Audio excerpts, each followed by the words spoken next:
आज के हमारे व्याख्यान का विषय है उग्रवादियों की विचारधारा, उनकी कार्यपद्धति और उनके उद्देश्य क्या थे। उग्रवादी उदारवादी विचारधारा में क्या अंतर है और उग्रवाद का विकास किस प्रकार से हमारे देश में हुआ था, अलग अलग केंद्रों में, अलग अलग क्षेत्रों में, महाराष्ट्र में, बंगाल में, पंजाब के क्षेत्र में, अन्य क्षेत्रों में किस प्रकार से इसका हुआ था, भारत के संदर्भ में हम चर्चा करेंगे। तो उग्रवादियों के उद्देश्य पर हम बात कर लेते हैं। उग्रवादी आंदोलन का नेतृत्व राष्ट्रीय स्तर पर 4 प्रमुख नेताओं के द्वारा किया जा रहा था। इनमें लोकमान्य बाल गंगाधर तिलक, लाला लाजपत राय, बिपिन चंद्र पाल, अरविंद घोष, बाल लाल पाल के नाम से इनका नेतृत्व विख्यात हुआ था। ये केवल संवैधानिक माध्यम से प्रजातंत्र में जो मांगें होती हैं उसको वो तभी मानते थे कि प्रजातंत्र अगर हो तब तो ये संभव है। यदि प्रजातांत्रिक शासन व्यवस्था नहीं है तो केवल संवैधानिक माध्यम से मांग से कोई कार्य नहीं हो सकता या उनकी मांग पूरी नहीं हो सकती, इस बात को ये मानते थे।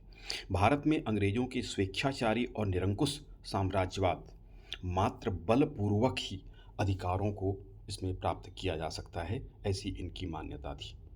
उनका यह स्पष्ट अभिमत था कि अंग्रेजों का उद्देश्य भारत का आर्थिक शोषण करना था। अतः भारत और इंग्लैंड के हित एक जैसे या समान हित नहीं हो सकते, जैसा कि उदारवादी मानते थे। उग्रवादी विरोध पत्र या प्रार्थना पत्रों को पूर्ण रूप से अस्वीकार करते थे, क्योंकि उनका स्पष्ट मानना था कि अंग्रेज शासक वर्ग मात्र शक्ति की भाषा ही समझने को तत्पर था। उग्रवादियों का स्पष्ट उद्देश्य स्वराज्य था और भी उग्र आंदोलन, सीधी कार्यवाही के माध्यम से वो इसे प्राप्त करना चाहते थे। तिलक ने घोषणा की थी, स्वराज्य हमारा जन्मसिद्ध अधिकार है और हम इसे लेकर ही रहेंगे। बिपिन चंद्र पाल ने भी मांग की थी कि इंग्लैंड भारत की नीतियों के निर्देशन करने का अधिकार त्याग करे। अरविंद घोष ने उग्रवादी उद्देश्य को इस प्रकार प्रस्तुत किया था, राजनीतिक स्वतंत्रता एक राष्ट्र का जीवन श्वास है। बिना राजनीतिक स्वतंत्रता के सामाजिक तथा शैक्षिक सुधार, औद्योगिक प्रसार, एक जाति की नैतिक उन्नति आदि बड़ी बातें सोचना मूर्खता की चरम सीमा है। लाला लाजपत राय ने कहा था, देश के लिए स्वराज्य परम आवश्यक है और सुधार अथवा उत्तम राज्य इसके विकल्प कदापि नहीं हो सकते, ऐसा उनका मानना था। तो इस तरह से इनका बिल्कुल स्पष्ट उद्देश्य था स्वराज्य की प्राप्ति, और उसको वो अधिक उग्र साधनों से प्राप्त करना चाहते थे। ये उनका उद्देश्य था। कार्य पद्धति अथवा साधन, बिपिन चंद्र पाल कहा करते थे कि स्वराज्य स्वावलंबन के आधार पर प्राप्त किया जा सकता है और हमें अपनी राष्ट्रीय शक्तियों को इस प्रकार संगठित करना चाहिए कि कोई भी शक्ति जो हमारे विरुद्ध हो हमारे समक्ष झुकने को बाध्य हो जाए। सीधे तौर पर अंग्रेज हमारे सामने झुकने को बाध्य हो जाएं, हम इस तरह से कार्य करें।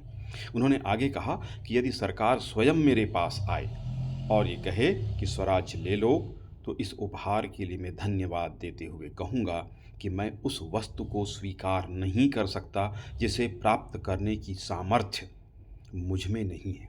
इसी प्रकार केसरी में तिलक के द्वारा स्पष्ट घोषणा की गई थी, कहा गया था कि अपने अधिकारों के लिए अनिवार्य रूप से संघर्ष करना होगा। उग्रवादियों की यह स्पष्ट धारणा थी कि ब्रिटिश राज्य भारत में शक्ति के ऊपर आधारित है। कहने का अर्थ बलपूर्वक शक्ति से, सैनिक आक्रमण से, सैनिक अभियान से, युद्ध लड़कर अंग्रेजों ने भारत को जीता था और यदि उनको हटाना है तो शक्ति के द्वारा ही, युद्ध के द्वारा, संघर्ष के द्वारा ही उनको हटाया जा सकता है या दबावपूर्वक शक्ति के बल पर ही उनको हटाया जा सकता है। इसलिए अंग्रेज भारत को प्रसन्नतापूर्वक कदापि नहीं छोड़ेंगे, मांग पत्रों से, अनुनय विनय से कदापि नहीं छोड़ेंगे। इस हेतु दृढ़तापूर्वक प्रयास करने होंगे। ये इनकी स्पष्ट कार्य पद्धति अथवा साधन फिर इन्होंने जो अपनाए उस पर हम चर्चा करेंगे। उग्रवादियों द्वारा जो अपनाए गए साधन थे उसमें पहला था बहिष्कार। अपने लक्ष्य स्वराज्य की प्राप्ति के लिए बहिष्कार को साधन के रूप में प्रयुक्त किया गया। इसके अंतर्गत सरकार के साथ सहयोग असहयोग करने पर जोर दिया गया था। बहिष्कार कार्यक्रम के अंतर्गत विदेशी सरकार का बहिष्कार, सरकारी नौकरियों का, प्रतिष्ठानों का, उपाधियों का त्याग, ब्रिटिश वस्तुओं का बहिष्कार करना, जो भी औद्योगिक माल वहाँ से आते थे उनका बहिष्कार करना सम्मिलित था। संक्षेप में यह कहा जा सकता है कि ब्रिटिश सरकार के साथ असहयोग करना है, उनके सामानों को अस्वीकार करना है, उनकी संस्थाओं को अस्वीकार करना है, उनकी नौकरियों को अस्वीकार करना है, उनकी शिक्षा पद्धति, उनके स्कूलों का त्याग करना है। आगे चलकर महात्मा गांधी ने जो असहयोग आंदोलन चलाया था उसकी पृष्ठभूमि यहाँ पर तैयार हो गई थी। बहिष्कार बहिष्कार किया जाए अंग्रेजी सामानों का, अंग्रेजी शासन का, उनकी संस्थाओं का, उनकी शिक्षा का, सबका बहिष्कार किया जाए।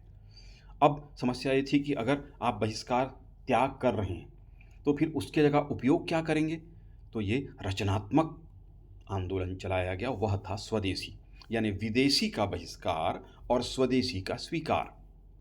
विदेशी वस्तुओं, संस्थाओं और मूल्य का त्याग करके उनके स्थान पर भारतीय वस्तुओं, भारतीय मूल्यों और संस्थाओं को अपनाया जाए। इसी का नाम स्वदेशी था। स्पष्ट रूप से जो भी विदेशी, जो भी अंग्रेजों का था, चाहे वह शासन हो, चाहे वह स्कूल हो, चाहे उनकी शिक्षा पद्धति हो या उनकी संस्थाएं हों, जो कुछ भी वो यहाँ पर कर रहे, जिन संस्थाओं के माध्यम से शासन कर रहे थे उनका बहिष्कार किया जाए, स्कूलों का बहिष्कार कर दिया जाए, उसमें बच्चे ना पढ़ें, उसका त्याग कर दें, उनकी संस्थाओं में जहाँ पर भारतीय थे हट जाएं, उनकी नौकरी का त्याग कर दें। विदेशी कपड़े का बहिष्कार करना, विदेशी कपड़ों को जलाना, उनके स्थान पर भारतीय कपड़ों का उपयोग करना। उनका मत था कि इससे भारतीय उद्योग धंधों का विकास होगा, ब्रिटिश हितों और व्यापार को प्रत्यक्ष रूप से आघात पहुंचेगा। इसी कारण तिलक कहा करते थे कि जनता में आत्मनिर्भरता, स्वाभिमान और त्याग की भावना जागृत करने के लिए स्वदेशी आंदोलन को सफल बनाना परम आवश्यक है। इसे सफल बनाने के लिए स्वयंसेवकों के दल बनाए गए थे, जिन्होंने विदेशी माल की दुकानों पर, जहाँ जहाँ विदेशी, खासकर कपड़ों का भंडार जहाँ पर था वहाँ पर धरना दिया। विदेशी कपड़ों के स्थान पर स्वदेशी कपड़ों के उपयोग पर बल दिया गया।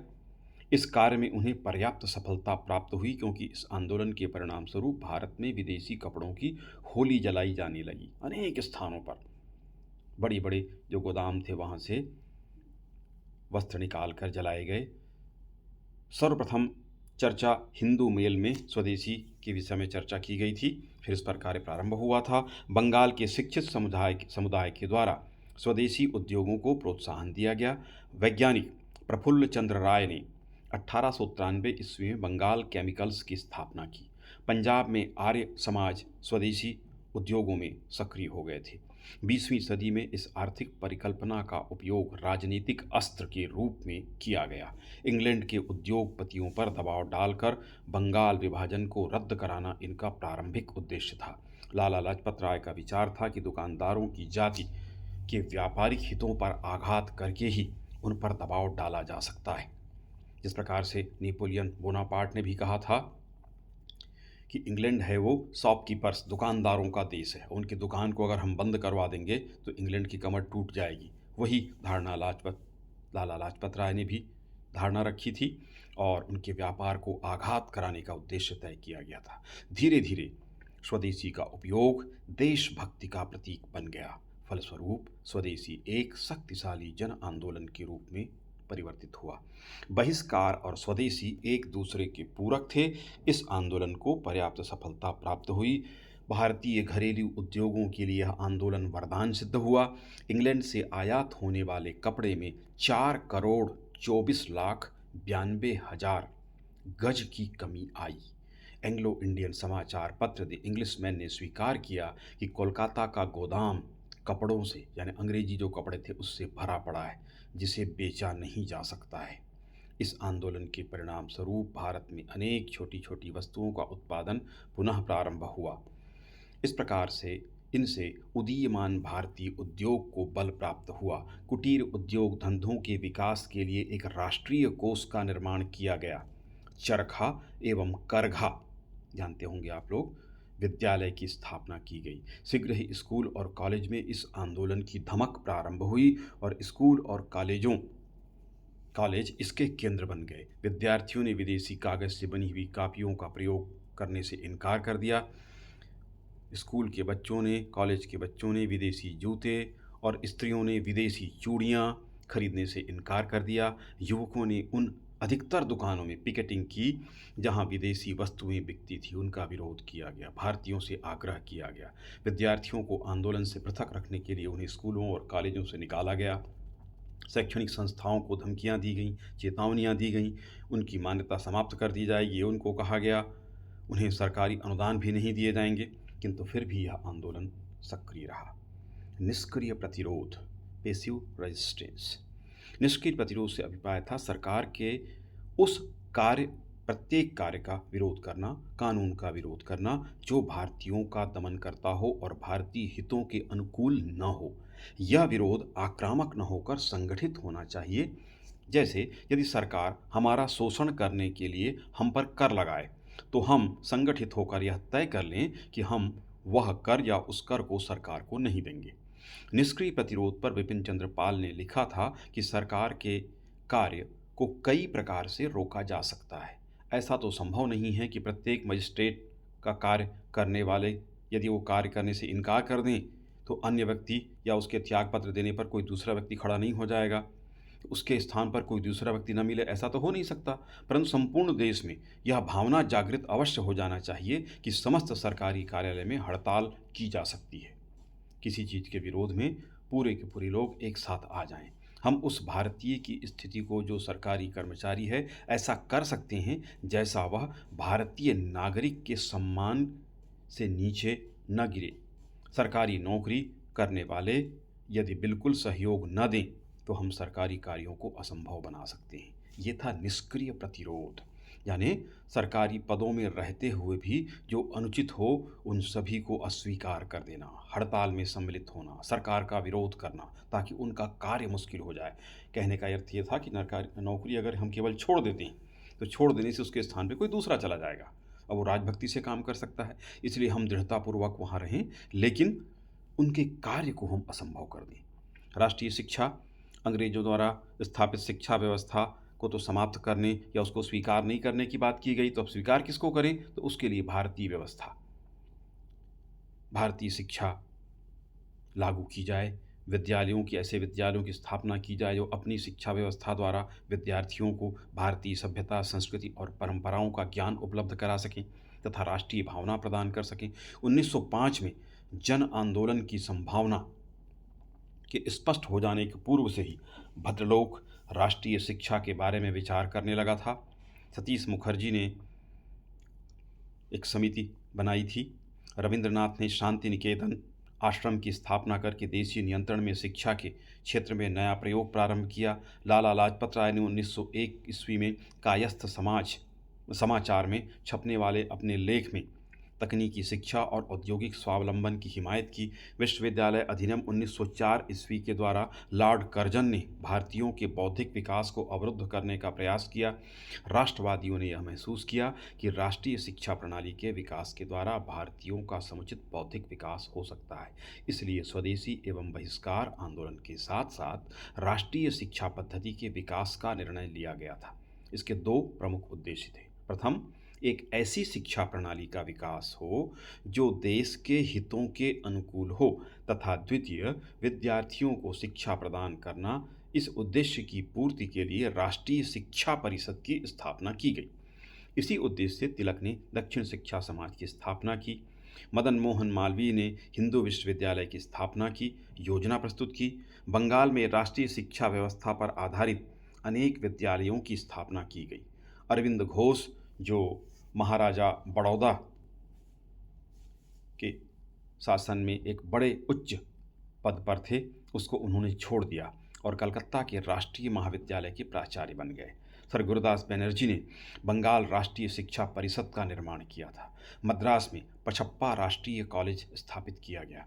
पंजाब में DAV आंदोलन ने जोर पकड़ा। दयानंद एंग्लो वैदिक कॉलेज और स्कूल स्थापित किए गए। DAV स्कूल और कॉलेज के नाम से जाने जाते हैं।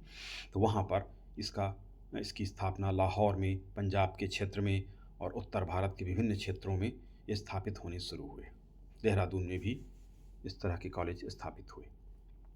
अब हम देख लेते हैं उग्रवादी एवं उदारवादी विचारधारा में क्या अंतर है? 1885 में कांग्रेस की स्थापना हुई थी। 1905 तक का काल उदारवादी युग के नाम से जाना जाता है। इसके पश्चात उग्रवादी विचारधारा का प्रभाव कांग्रेस में बढ़ गया। इन दोनों विचारधाराओं में तुलना करने से उनका अंतर स्पष्ट हो जाता है। इसके अंतर पर हम चर्चा करेंगे। उद्देश्यों में पहली बात देखते हैं कि उद्देश्यों में क्या भिन्नता थी। उदारवादियों एवं उग्रवादियों की विचारधारा में आधारभूत अंतर था। उदारवादी एवं उग्रवादी दोनों ने स्वशासन शब्द का प्रयोग किया था। दादा भाई नौरोजी और लोकमान्य तिलक दोनों ने स्वराज की मांग की थी, लेकिन इन दोनों के स्वराज्य के आशय में पर्याप्त भिन्नता थी। उदारवादी ब्रिटिश शासन के अंतर्गत रहते हुए, ब्रिटिश शासन को स्वीकार करते हुए प्रतिनिधि संस्थाओं की स्थापना करना चाहते थे। स्वाभाविक है, उनका शासन रहे केंद्र में और बाकी जगह राज्य में, लेकिन स्थानीय स्वशासन पे या वहाँ पर थोड़ा अधिकार वो चाहते थे तथा क्रमिक सुधारों के समर्थक थे एवं थोड़े बहुत सुधार से संतुष्ट होने को तैयार थे, तत्पर थे। जबकि उग्रवादी भारतीयता पर आधारित स्वतंत्रता के पक्षधर थे, भारतीय गौरव पर आस्था रखते थे, आवश्यक होने पर ब्रिटेन से संबंध विच्छेद भी स्वीकार करने को तत्पर थे। वह क्रमिक सुधारों से संतुष्ट नहीं थे और न ही ब्रिटेन के शासन को आवश्यक मानते थे। तो इनका जो स्वराज था, मतलब पूरी तरीके से भारतीयों का शासन पर अधिकार हो जाए, नाम मात्र को ब्रिटिश शासन रहे अथवा न रहे, ये इनका कहना था। तो ये इनके उद्देश्यों में अंतर था, दोनों के स्वराज्य में अंतर था। दूसरा, कार्य प्रणाली में अंतर। उदारवादियों एवं उग्रवादियों की कार्य पद्धति में पर्याप्त अंतर था। उदारवादी जहां अंग्रेजों की न्यायप्रियता, उनकी सदाशयता पर विश्वास रखते थे और संवैधानिक तरीकों से धीरे धीरे क्रमिक विकास करना चाहते थे। ठीक ठीक इसके विपरीत उग्रवादी अंग्रेजों की न्यायप्रियता और सदाशयता पर विश्वास नहीं करते थे तथा वे अंग्रेजों के साथ सहयोग करने की बजाय उनसे संघर्ष करके या संघर्ष पर अधिक जोर देते थे। ये कार्यप्रणाली में भी अंतर था। साधनों में अंतर था। उदारवादी जहाँ प्रार्थना पत्र, निवेदन, अनुनय विनय, प्रतिनिधिमंडल भेजना, इसी से संतुष्ट थे, वहीं उग्रवादी जन आंदोलन में विश्वास रखते थे। उदारवादी अंग्रेजों की कृपा दृष्टि के आकांक्षी थे, तो दूसरी ओर उग्रवादी राजनीतिक भिक्षावृत्ति की अपेक्षा आत्मनिर्भरता, आत्मविश्वास पर विश्वास रखते थे और आंदोलन में सार्वजनिक सभाओं, प्रदर्शन का आयोजन करते थे। समाचार पत्रों में सरकार की कटु आलोचना की जाती थी। बहिष्कार, स्वदेशी, राष्ट्रीय शिक्षा एवं असहयोग उनके अस्त्र थे। तो ये साधनों में पर्याप्त अंतर था। उदारवादी केवल बातें कर रहे थे, प्रार्थना पत्र भेज के, प्रतिनिधिमंडल भेज के शांत हो जाते थे, जबकि उग्रवादी कार्य पर विश्वास करते थे, संघर्ष पर विश्वास करते थे। ब्रिटेन के साथ संबंध को लेकर स्पष्ट धारणा थी दोनों की। उदारवादी आवश्यक मानते थे ब्रिटेन का रहना, उनके शासन का रहना, क्योंकि गोखले ने भी कहा था कि अगर ब्रिटेन यहाँ से चला जाता है, अपना अधिकार उठा लेता है, तो अराजकता, अशांति की स्थिति उत्पन्न हो जाएगी। इसलिए अंग्रेजों का शासन आवश्यक है, ये मानते थे। उनके कृपाकांक्षी थे उदारवादी। जबकि उग्रवादी इंग्लैंड और भारत के हितों को परस्पर विरोधी मानते थे। इंग्लैंड के हित और भारत के हित एक दूसरे के विरोधी हैं, ऐसा उग्रवादी मानते थे। जबकि उदारवादी दोनों के हित समान हैं, ऐसा मानते थे। तो ब्रिटेन के साथ संबंध को उग्रवादी आवश्यक नहीं मानते थे, जबकि उदारवादी उसको आवश्यक मानते थे। तो संबंध को लेकर ये अंतर था। प्रेरणा में अंतर था। उदारवादियों एवं उग्रवादियों की जो प्रेरणा प्राप्ति का स्रोत था, जहाँ से उनको प्रेरणा मिलती थी, उसमें अंतर था। उदारवादी पाश्चात्य सभ्यता से, उस शिक्षा से, उनकी पद्धति से प्रेरणा प्राप्त करते थे तथा उसे भारत के विकास के लिए आवश्यक मानते थे। जबकि उग्रवादियों की प्रेरणा का स्रोत प्राचीन भारतीय गौरव था। उनका कहना था कि जो कुछ भारत में हो वो भारत की पृष्ठभूमि से उत्पन्न हो, भारत के अनुसार हो, पाश्चात्य पद्धति के आधार पर न हो। तो ये प्रेरणा प्राप्ति में अंतर था। उदारवादी पाश्चात्य सभ्यता से और उग्रवादी भारतीय सभ्यता, संस्कृति से प्रेरणा लेते थे। संघर्ष के दृष्टिकोण में अंतर था। उदारवादी जहां राजनीति को एक शौक के रूप में, एक्स्ट्रा टाइम समय अगर बच गया है तो शौक के तौर पर राजनीति करते थे तथा शांतिपूर्वक व एक सामान्य कार्य के रूप में वो काम किया करते थे, जबकि उग्रवादियों के लिए ये प्राणार्पण समर्पण की बात थी। परम आवश्यक कार्य मानते थे, अति आवश्यक कार्य समझ के उस पर जुट जाते थे। इस हेतु वो त्याग, बलिदान और कष्ट सहने को तैयार थे। उदारवादी बलिदान, कष्ट और त्याग करने को तत्पर कदापि नहीं थे। शौक के तौर पर, सामान्य तौर पर बात करके, समाचार पत्रों में कुछ लेख लिखवा के, मांग करके, प्रतिनिधिमंडल भेज के शांत हो जाते थे, जबकि उग्रवादी इसके ठीक विपरीत थे। देशभक्ति और राज्य भक्ति में अंतर। देशभक्ति और राजभक्ति। देशभक्ति यानी अपने भारत देश भूमि के प्रति भक्ति, और राजभक्ति यानी अंग्रेजों के प्रति भक्ति। उदारवादी ये कहते थे कि देशभक्ति और राजभक्ति दोनों एक है, क्योंकि दोनों के लक्ष्य एक हैं। तो अंग्रेज भी है, उनका शासन है, और भारत है, ये दोनों एक ही हैं। और उनके प्रति वो भक्ति रखते थे, मतलब देश के प्रति भी उनकी भक्ति थी और अंग्रेजों के शासन के प्रति भी उनकी भक्ति थी, उनमें भी विश्वास था। जबकि उग्रवादी देशभक्ति और राजभक्ति को अलग अलग परिभाषित करते थे।